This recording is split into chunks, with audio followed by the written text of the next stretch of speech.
Turning to the new report now from the Pentagon about unidentified flying objects. There were hundreds of new reported sightings over the last year, and some the government still can't explain. Chief Global Affairs Correspondent Martha Raddatz joins us with the details. It's quite the talker. Martha, good morning. Good morning, Whit. It does. It all sounds straight out of a science fiction movie, but these unidentified airborne objects are taken very seriously by the Pentagon and the intelligence community. And this morning, their new report revealing that these sightings are on the rise. Navy pilots have seen them. My gosh. They're going against the wind. The wind's 120 knots to the west. More than 1,600 unidentified flying objects have been reviewed by the government's Anomaly Resolution Office, or ARROW, over the years. 98% of them eventually found to be debris, drones, or even large birds. But new numbers this morning, from May of 2023 to June of 2024, show 757 new sightings, with 21 of them that cannot be explained. And all 21 mysterious objects were seen near national security sites, witnessed by multiple people, or captured on sensors or videos. While the Pentagon does not know what they were, they are quick to steer the public away from little green men. To date, the department has discovered no verifiable evidence of extraterrestrial beings, activity, or technology. But at a hearing this week, the former head of the Pentagon program investigating these objects says nothing should be ruled out. Has the government conducted secret UAP crash retrieval programs, yes or no? Yes. Were they designed to identify and reverse engineer alien craft, yes or no? Yes. Let me be clear. Advanced technologies not made by our government or any other government are monitoring sensitive military installations. While Pentagon officials do stress that they have no evidence of any of this being alien technology, they have not ruled that out and are continuing. The Holy Book of Exodus. Let's see what chapter I'm in here. Chapter 28. Exodus chapter 28, verse 15. And this is called the breastplate. Make a breastplate for the high priest to use and determine Yahweh's will. It is to be made of the same materials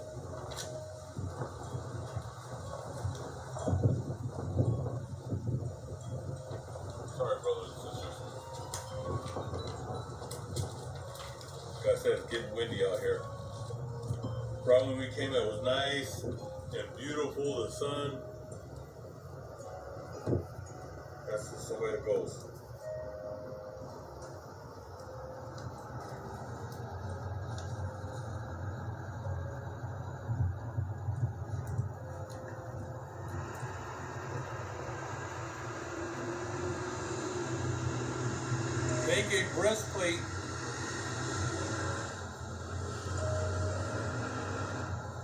Make a breastplate for the high priest to use and determine Yahweh's will. It is to be made of the same materials as the ephod and with similar embroidery. It is to be square and folded double.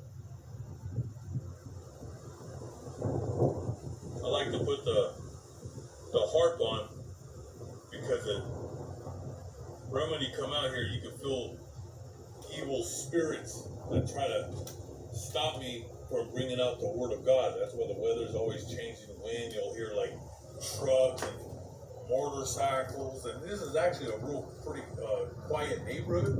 But every time I come out, right when I turn that camera on, just a lot of ambulance. You just hear all kinds of crazy things. But those are the elements that come after you when you're bringing out this truth.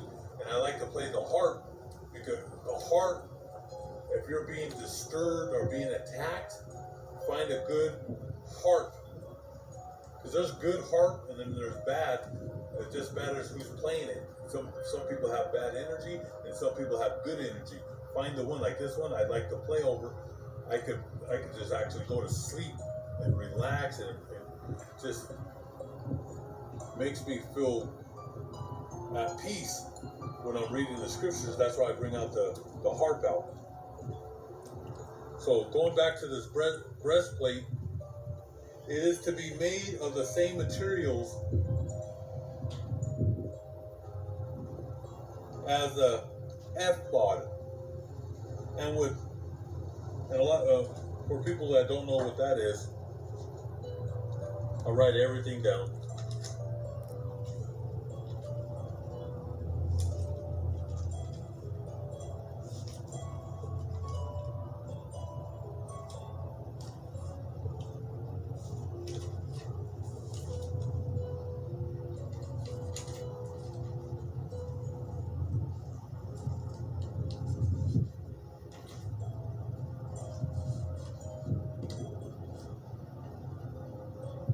What does an ephod mean in Hebrew? It's a garment worn in ancient Hebrew rites, a vestment for a prophet, a vestment for the high priest. In ancient Hebrew, it was a garment. Well, there was many garments, okay, and it was called, and it's spelled E-P-H-O-D, but the way you say it is ephod, okay? So right here where he says, the same material as the ephod with similar embroidery, which it's a garment.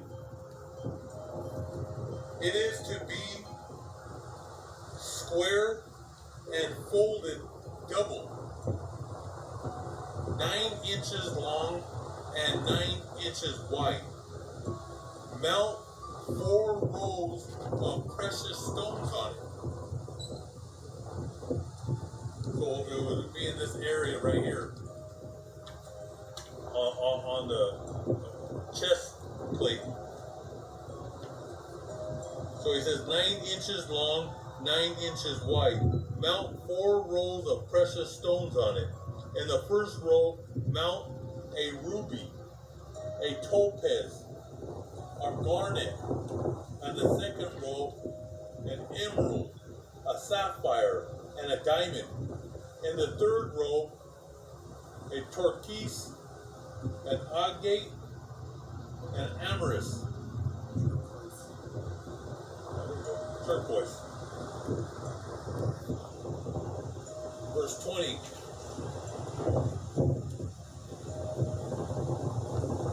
It's really cool now.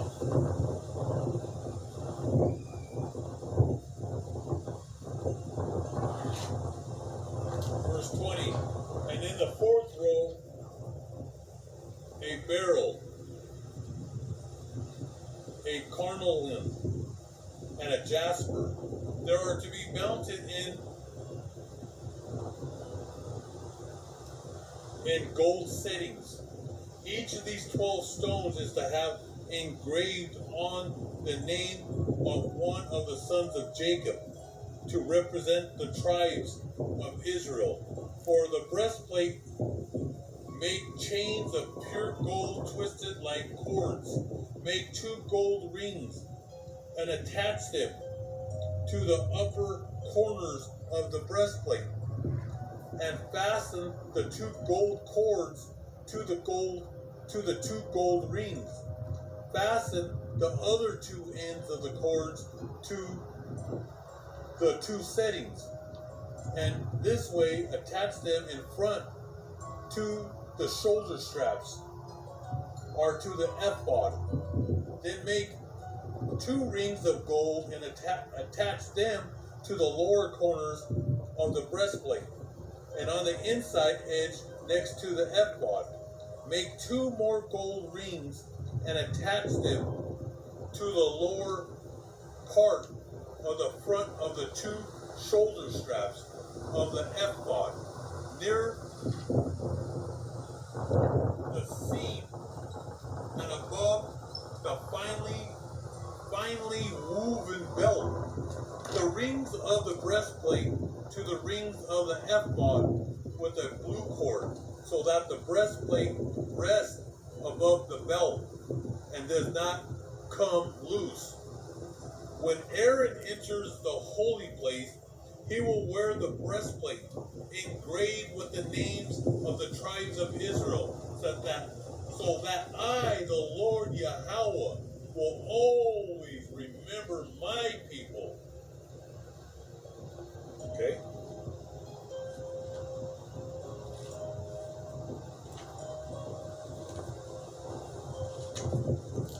Now, verse 29. And when Aaron enters the holy place, he will wear this breastplate engraved with the names of the 12 tribes of Israel, so that I, the Lord Yahweh, will always remember my people. Now put the Urim and Thummim in the breastplate. Now this is the point. The breastplate, and now he has the ephod, he has the breastplate is resting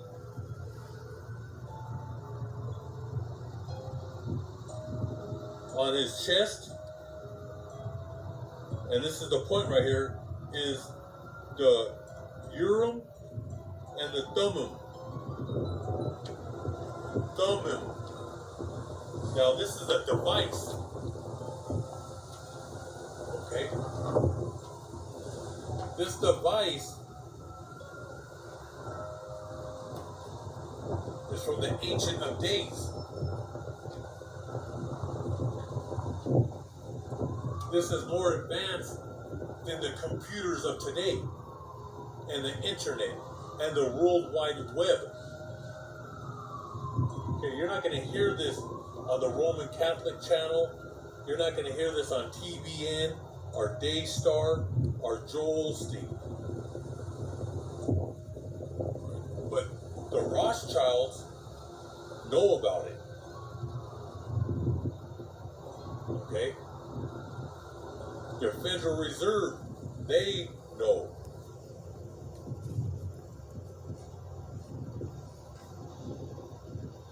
So he says, and when Aaron enters the holy place, he will wear this breastplate engraved with the names of the tribes of Israel, so that I, the Lord Yahweh, will always remember my people. Put the Urim and the Thummim in the breastplate. That device goes inside the breastplate. And this is this advanced computer.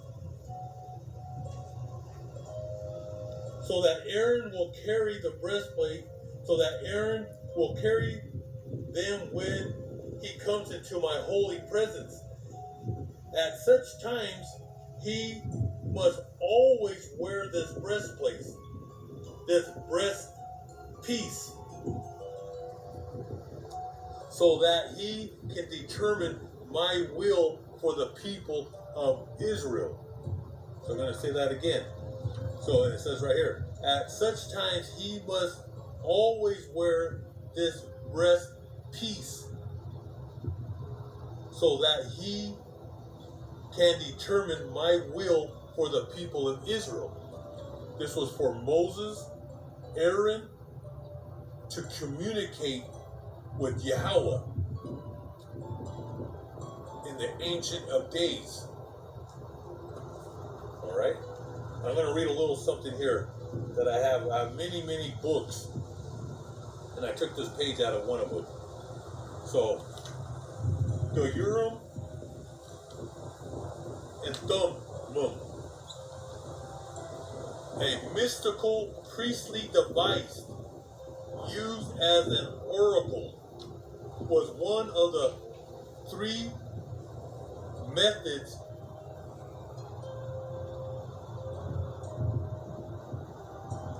that the high priest communicated with God. The others are dreams and prophecy from the prophets, probably consisting of marked stones. Although the biblical text gives no detailed description, the Thummim, the Urim, and Thummim were kept within a pouch sewn into the high priest's ephod. That was his garment. A garment. And consulted when divine guidance was needed. Did you hear what he said right there? What it says right there? That device, when Moses, Aaron, or the high priest needed an answer, they wanted to call out to God, they pulled out that device. He said it was consulted when a divine guidance was needed.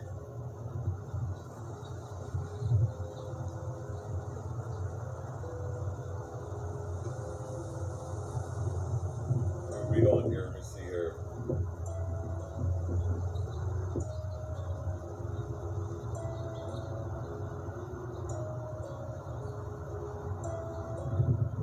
There's some more to it. It says, various ancient commentators speculated that the Urim and the Thummim worked either by lighting up or pressing out individual letters in the names of the 12 tribes engraved on the 12 stones of the high priest's breastplate. So on the device, they believe there was buttons. Can you believe that one? There was already buttons. We're talking about thousands of years ago. We're going to get more deep into it on this device that nobody talks about. Like I said, the internet today is nothing new. It's from ancient times. And Moses and Aaron and the high priest and the prophets, Isaiah, Jeremiah, Daniel, Ezekiel, had that device.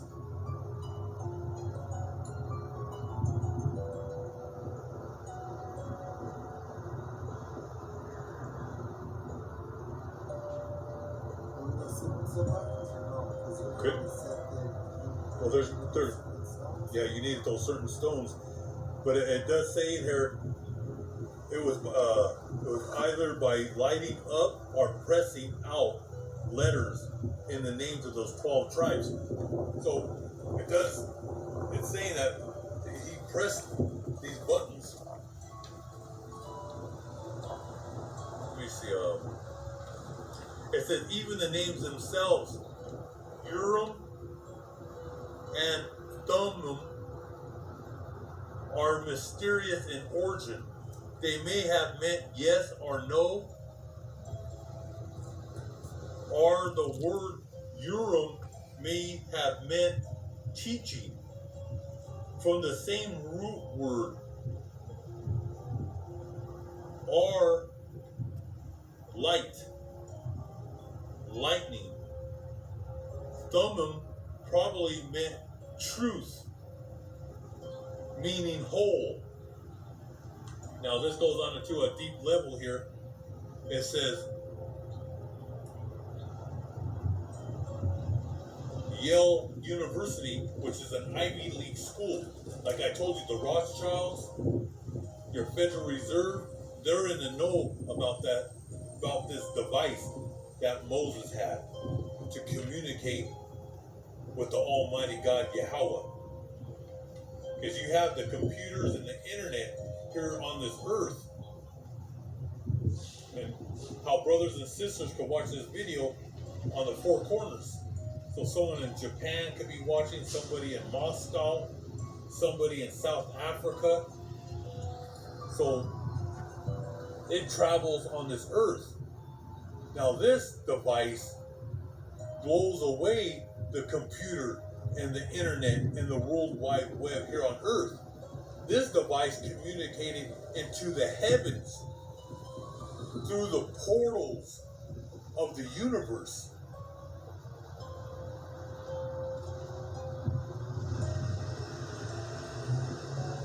So the thummim, they believe, means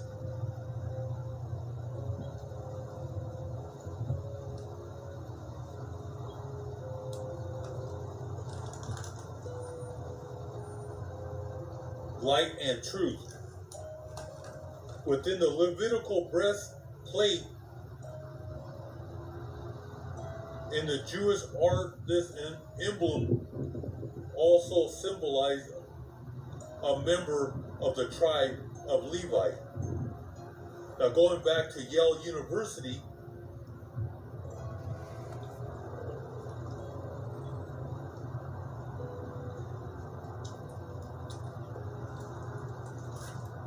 Yale University chose as its motto the words Urim and Thummim, translated as light and truth, from Yale University. So they went into the Holy Book and they used that symbol for Yale University. And if it shows a picture of it, I'll show it closer to the camera so you can see it.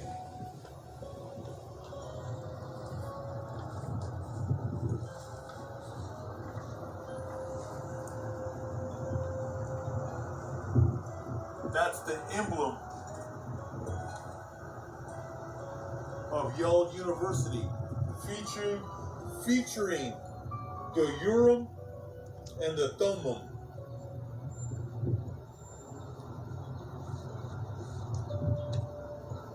Okay, now we're gonna read a few more scriptures, but so we know now it's in the Holy Book that they had a device, a computer in the ancient times. Now they said NASA sent satellites to Mars. Okay? And according to NASA and people that worked for NASA, I believe it was called the Land Rover. I could be wrong, but check up on it. And they take pictures. That's why they sent all these satellites up there in space. They're taking pictures, and they know they're terrified.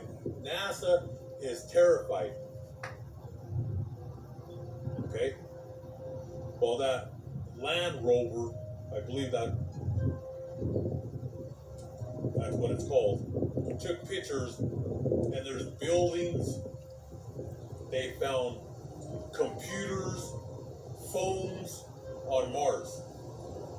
So I don't know if that's true or not, if they really made it there or not. I do know they have satellites out there, but these are articles that I read 10, 15, 20 years ago about Mars.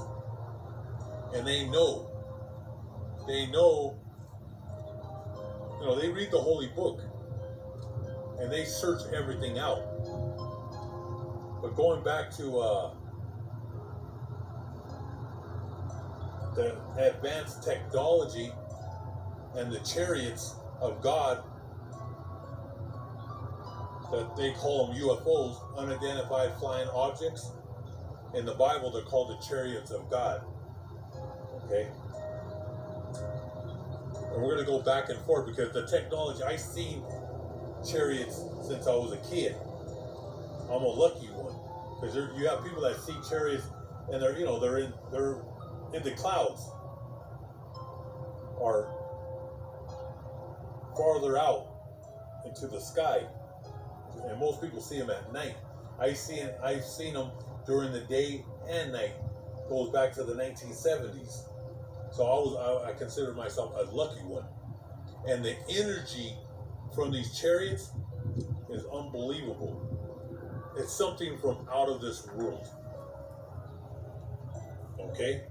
The one I seen in Colorado, I've seen them here in Colorado, I've seen them all over, and I've seen during the day it was in Chicago, and it was like a silver, I think they call it like a metallic look to it. It was something that you've never seen on this earth, but the energy, and then when it leaves, your eye can't even see it leave. You're just looking at it. You're in amazement. You're just, when I seen it, I was just like, and I felt just, I wanted to just take me home, get me out of this cesspool of America, get me out of this place. All right. But the power and the energy of the chariots is something, like I said, it's from out of this world. Why do you think that Hollywood made all these movies about UFOs? It goes back to from the beginning of film.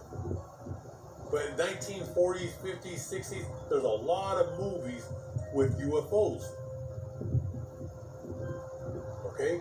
Because they've seen them, and it's in the Bible. It's all over the Bible, the chariots of God.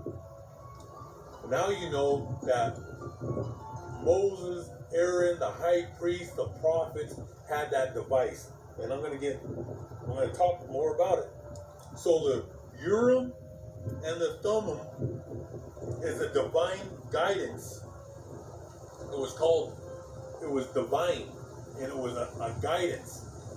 So when Moses was in trouble, or he needed to ask a question, he needed counsel, okay, with God, especially as given by someone in authority. He looked to his father, Yahweh, Bahashem, Yahweh Shai, for advice. That's why God left that device to them, so he could communicate. Moses can communicate. Aaron, the high priest, the prophets can communicate with the Most High. Space goes on forever. There's no end. There's no end. See, 100 years ago, they believed we were just in one universe. Now, they thought maybe, is there 1,000 universes? Galaxies? Is it 50,000? 100,000? Millions? Billions? Trillions? They said it goes on forever. There is no end. And you think the Greeks and the Romans and the Federal Reserve and the Chinese and the Russians have technology?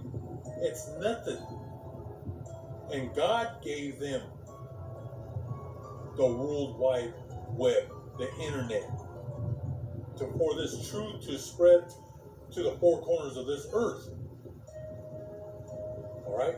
You have people at home, they're on the computer, and they're communicating with their boss and people in their corporation, and they can communicate here in America or globally. It wasn't for that. It was for this truth to spread to the four corners of this earth. It's on a bigger picture. So it was for them to counsel with God. Moses looked to Yahweh Ba'ashim Yahweh Shai for advice, information, resolving a problem or difficulty that they faced at that time. That's why they had that device. All right? So it was divine, it was guidance. It goes back to Moses, the Levitical priesthood. They looked for prophecy, for truth, and it was light speed. When they pushed those buttons and they communicated with God, it was light speed. All right? When they communicated with Yahweh, his chariot could be trillions and trillions of miles away. In an instant, like lightning, they had communication. A divine guidance from God Yahweh. This device had divine powers that God could communicate to his high priest, to the prophets, and had godlike powers. It was also known as a divine smile from God when he heard from Moses and the prophets. It put a smile on Yahweh Ba'Ashem Yahushai's face